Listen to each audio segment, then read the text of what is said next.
E eu vejo que é uma tendência do ser humano.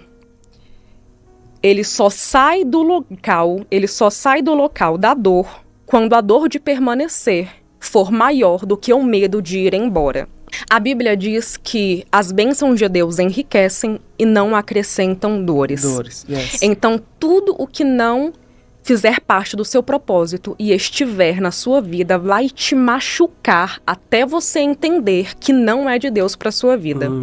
Por que a gente insiste em permanecer em lugares que só nos machucam? Por que não levantamos, mesmo sabendo que está doendo?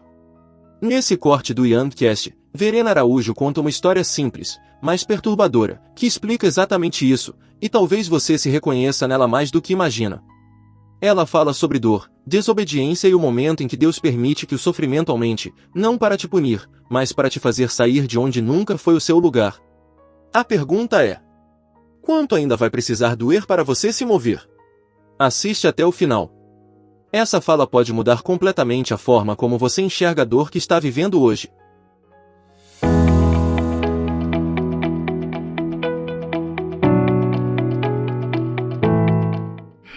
Eu vejo que... Bom, tem uma história que eu gosto bastante, eu vou responder a sua pergunta ilustrando, né, por meio dessa história. Um cachorro estava sentado em um prego e por isso ele estava sangrando muito, chorando, sofrendo. E as pessoas que estavam ao redor perguntaram, mas por que ele não se levanta e sai? E alguém sabiamente respondeu, porque ele ainda não sangrou o suficiente. E André, às vezes na vida nós somos esse cachorro. Nós estamos em situações, em locais que estão causando dor e sofrimento, mas nós continuamos ali. E por quê? Porque ainda não doeu o suficiente para fazer a gente se mover. Ainda não sangrou o suficiente. E eu olho para essa história e eu percebo o quanto a nossa desobediência pode nos desviar dos planos que Deus tem para a vida da gente. Às vezes a gente está em locais errados por responsabilidade única e exclusivamente nossa. E eu vejo que é uma tendência do ser humano. Ele só sai do local da dor quando a dor de permanecer for maior do que o medo de ir embora. É uma tendência do ser humano. E às vezes Deus vai permitir que o prego afunde mais ainda, só para te obrigar a levantar e ir embora. Então talvez isso que você chama de sofrimento seja Deus agindo para te tirar do local do qual você jamais sairia se estivesse tudo bem. Cara, ou seja, isso abre aqui um espaço pra gente dizer, você vai precisar sangrar, mas quanto? Exatamente. Jung dizia isso. Até que a dor seja maior do que o medo de mudar, a pessoa não muda. E realmente, às vezes a gente precisa sangrar tudo que tem que sangrar antes de ter coragem, na verdade, para ter coragem de levantar e viver e ir atrás do que é nosso e largar aquilo que não nos pertence. E sair definitivamente Isso sim, vale pra tudo, tá? Vale pra relacionamento, pra pessoas, pra amizades. Exatamente, vale pra tudo na vida. Às vezes aquela pessoa ainda não te feriu o suficiente. Quando te feriu o suficiente, você levanta e sai daquele relacionamento. Às vezes aquela empresa ainda não sugou tudo de você. Às vezes você ainda não foi humilhado o suficiente. Quando for, você vai levantar e procurar algo melhor pra sua vida. Quando isso acontecer, você imediatamente sai. A questão às vezes o seu limiar, infelizmente, é alto demais, né? Às vezes você aguenta ser humilhado demais, aguenta ser machucado demais até mudar. Exato. Tem uma foto também que mostra uma menina, né, não querendo largar um urso de pelúcia. Sim. Você já viu essa? E ela tá com um ursinho, só que o que Deus tem são mil ursos pra ela. Um gigante, né? Um gigante. Qual a importância da gente também entender que os planos de Deus, eles sempre vão nos trazer alegria, não vão nos trazer dor, para que isso nos auxilie nesse processo de deixar aquilo que nos fere? A Bíblia diz que as bênçãos de Deus enriquecem e não acrescentam dores. Yes. Então, tudo o que não fizer parte do seu propósito e estiver na sua vida vai te machucar até você entender que não é de Deus para sua vida. Eu digo isso porque eu passei muito tempo investindo nos meus próprios planos. E tudo que eu consegui com isso foi um laudo de depressão. E hoje, que eu estou vivendo os planos de Deus, a minha vida tem prosperado de uma forma inacreditável. Eu jamais imaginei estar trabalhando com a internet, estar pregando, estar falando sobre relacionamentos.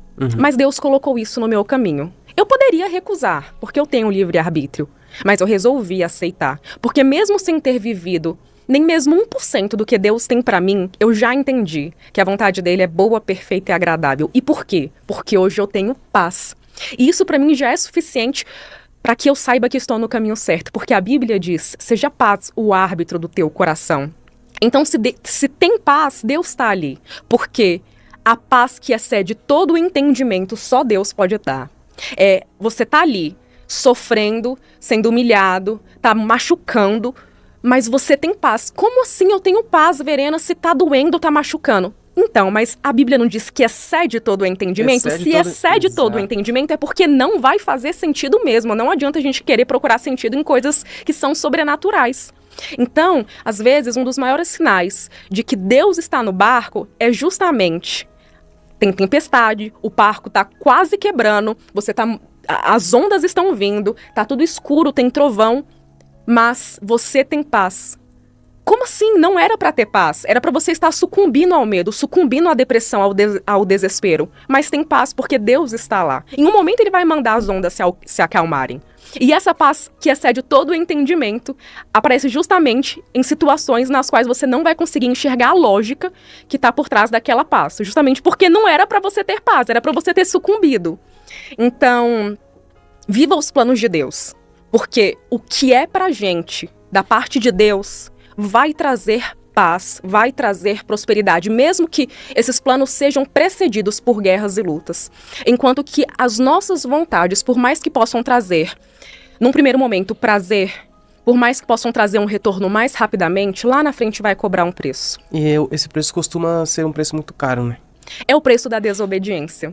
E o preço da primeira desobediência foi a queda do homem, né? Exato.